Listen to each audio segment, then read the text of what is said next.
Okay, American federal government, welcome to chapter 7. This chapter is on the media. And I think this chapter, in today's political environment, is the most important chapter that we're going to cover. So I really want to hit this one hard, and I want to stress some things because people live in two alternate realities based on the media that they consume. One is based in fact, and one is based in fiction that just does not exist. And it's because of the media that people are consuming.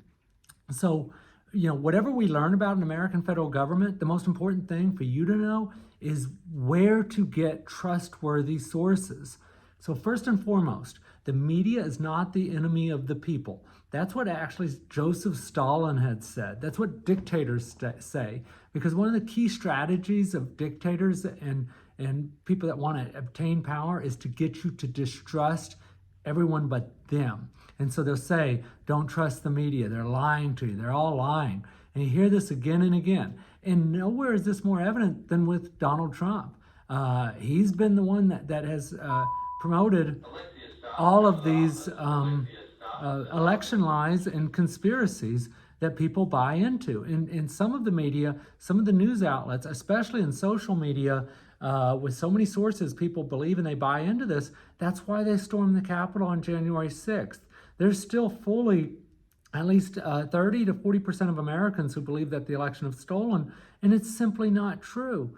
And it is a threat to our democracy. Journalists are so important because they work hard, they get paid very little money to try to inform us and to bring us the news, because without them, democracy dies in darkness if people aren't informed about what's going on in their world. So this week's assignment has you look at a documentary called The United States of Conspiracy. It's 54 minutes long, and it traces a lot of these conspiracy theories that people buy into.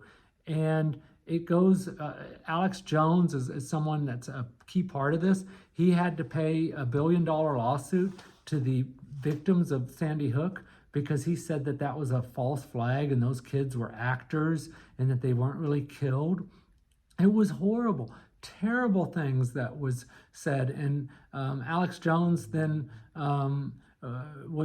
had Donald Trump on his show and promoted these things. And when people buy into these things, then they'll believe things like January 6th. That led them to attack the Capitol on January 6th, that the election is stolen, that there's a secret cabal of people that has taken over the government, and all of this stuff. It wrapped up into something called QAnon. I really encourage you, please Google QAnon and learn about that, because it's so far out there, but people buy into this stuff and they believe this stuff. And when people start buying into that, it leads them to distrust the government, and then they think the whole system's corrupt, and it's just not true. None of it is true. What's really frustrating is when we have political leaders that refuse to actually stand up for facts and for truth, even though they know that the election was legitimate, and yet because they're afraid of losing power, they won't outright come and say, yeah, it was legitimate. It is a frightening time, because I don't know what's going to happen in the 2024 election.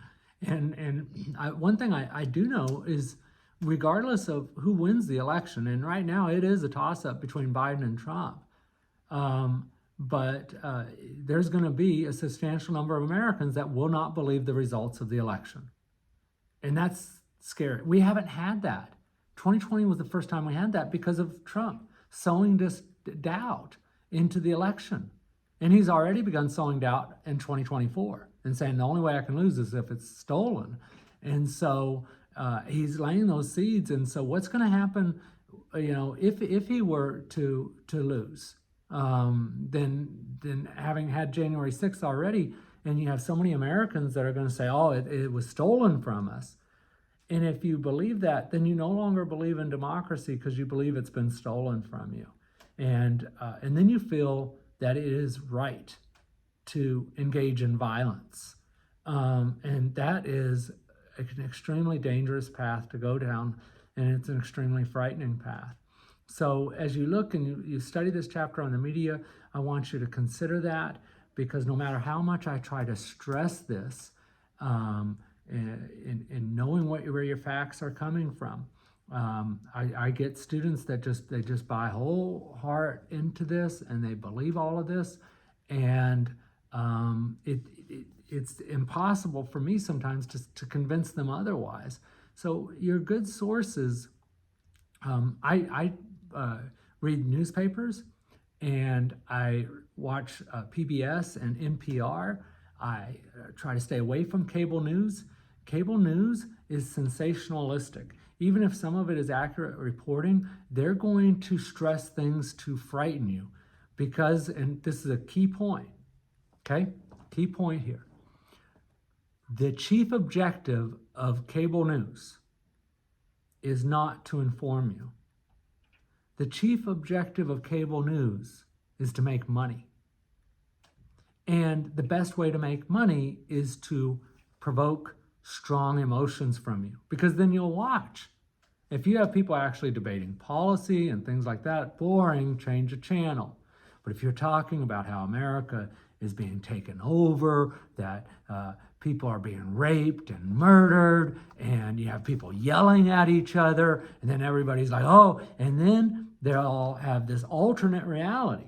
Or you talk about how the election is stolen from them, which Fox News had to pay also $1 billion lawsuit against Dominion Voting Systems, because they knew the election wasn't stolen, but they claimed, and on their broadcast, they had allowed for it to be aired that the Dominion voting machines had switched people's votes, even though they knew that was false and they knew it wasn't true, which is why Murdoch, the owner of Fox News, had said this, and at trial they lost the lawsuit because it wasn't true. And so when you get your sources of media, and that's not even the worst. The worst sources, of course, are YouTube videos and social media, wacky stuff. So in addition to your assignment on watching the film The United States of Conspiracy, which is a great film, I also want you to give an example for the last 5 points of social media that had spread false news, that had spread things that are conspiracies, or spread something that people believe, and it goes viral. Because, and usually a lot of times I'll have students that actually, as an example, they will share something that they believe to be true that is actually a conspiracy theory. So it's interesting a lot of times. If you want me to check it, as always, I'm happy to check your work. And before you submit it, you email me, and I'm happy to take a look at it. But again, I cannot stress the importance of this chapter, the importance of the media, because you're going to be voting for the rest of your life. Most of you are not even 18 yet. And so for the next 70 years or more, you're going to be trying to discern this information so that you can make the most important decision, that is about who to vote for and what to vote for. And if you are living in an alternate reality, you're going to make not an educated, informed vote, but you're going to make a vote which actually could undermine our democracy. So that's why it's so important, especially now when we know Russia works to try to influence our elections, to try to undermine it. Putin's active in doing that with artificial intelligence. I mentioned the example where they'll post videos of people that are not actual videos of them. It's only going to get more confusing. So it's extremely important. So, all right. Email me if you have any questions, and we'll see you next week.